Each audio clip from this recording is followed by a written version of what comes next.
예전에 저를 보고 있으면 너무 가혹하다라고 느껴지는 경우 또 그러니까 어느 정도냐면 한동안 그 오디션 프로그램 같은 데서 이제 댓글이 굉장히 제가 좀 캐릭터 강하다 보니까 어떤 분이 나이가 이제 SNS에 직접 댓글을 올리신 거예요. 자기는 SNS를 할 줄 모르는데 너를 저기 하러 왔다. 이제 저격하러 왔다. 저격하러 왔다.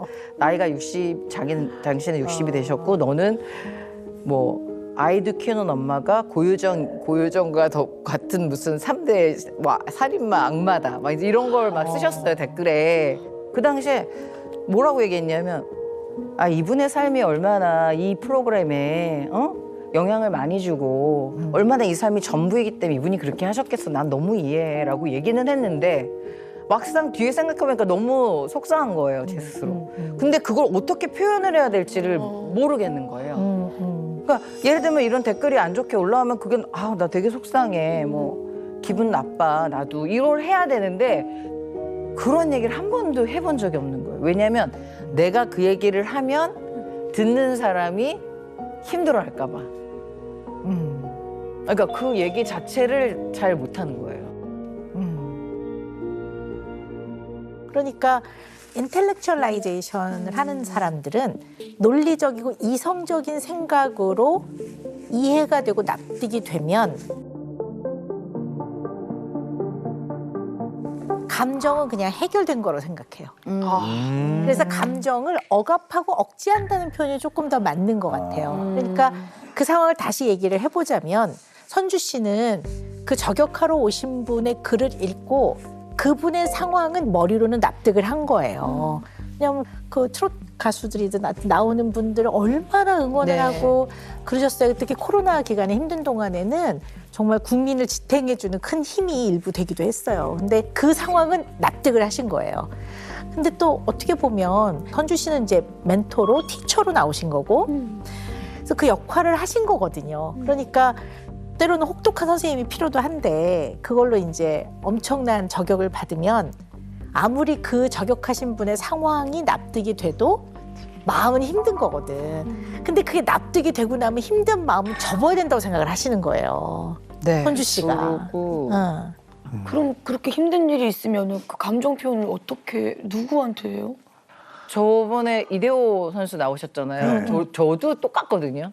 거울 보면서 너 미쳤지? 박성준 미쳤어. 너 미친 거야. 넌 정신 나간 거야. 넌 이것도 안 하고 넌 네 정신이 아니야. 넌 거울에다 대고. 너무 아닌 척하고 있었던 것 같아요. 특히나 이제 일반 분들의 어떤 그런 댓글은 사실은 어떻게 보면은 저를 잘 모르시는 분들이 많잖아요. 근데 이제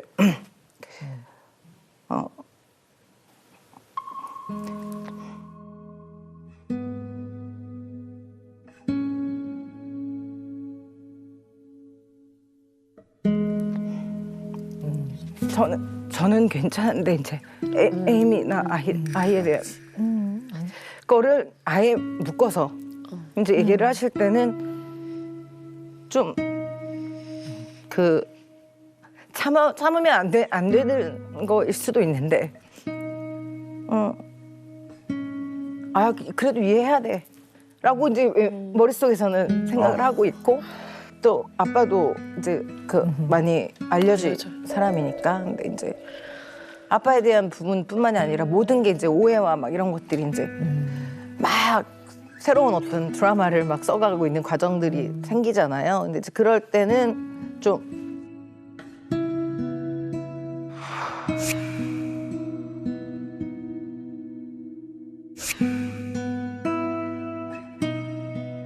또 뭐 얼마 전에도 뭐 그런 일들이 있었지만 전혀 사실 무근인 상황인데도 기사가 터지면 사람들은 내용을 보지 않고 그 기사의 타이틀만 보고 그러니까 그런 것들이 이제 감당이 안 되는 순간들이 있거든요.